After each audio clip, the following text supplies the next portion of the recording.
ધોરણ 12 વિજ્ઞાન પ્રવાહ બી ગ્રુપ, MBBS, BDS, આયુર્વેદ, હોમિયોપેથી સહિતના અભ્યાસક્રમોમાં પ્રવેશ માટે દેશ લેવલે નીટ પરીક્ષા યોજાય।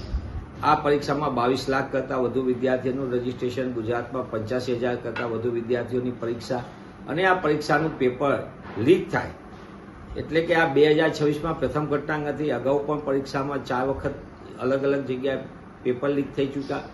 એટલે દેશના લાખો વિદ્યાર્થીઓના ભવિષ્ય સાથે સંપૂર્ણપણે ખિલવાડ થઈ ગયો છે। દેશની વિદ્યાર્થીઓ ભવિષ્યના તબીબ છે, ત્યારે આ રીતે ગેરરીતિ ગોલમાલના મોડેલ ઉપર રોક લાગવી જોઈએ।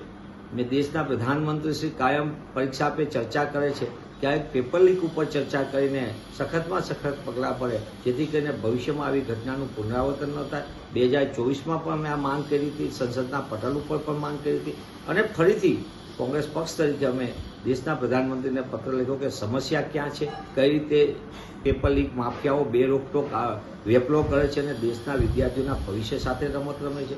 તેવા સંજોગોમાં પરીક્ષાની પદ્ધતિ ચુસ્ત થવી જોઈએ, સમગ્ર ઘટનાની તલસ્પર્શી તપાસ થવી જોઈએ સુપ્રીમ કોર્ટની નિગરાની નીચે। કારણ કે 2024માં પણ જે ચોરી કરાવનાર અથવા તો પેપર લીક માફિયાઓને શરણ આપનારા લોકો જ એ આની તપાસ સમિતિમાં હતા, એવો મારો સ્પષ્ટ આરોપ છે।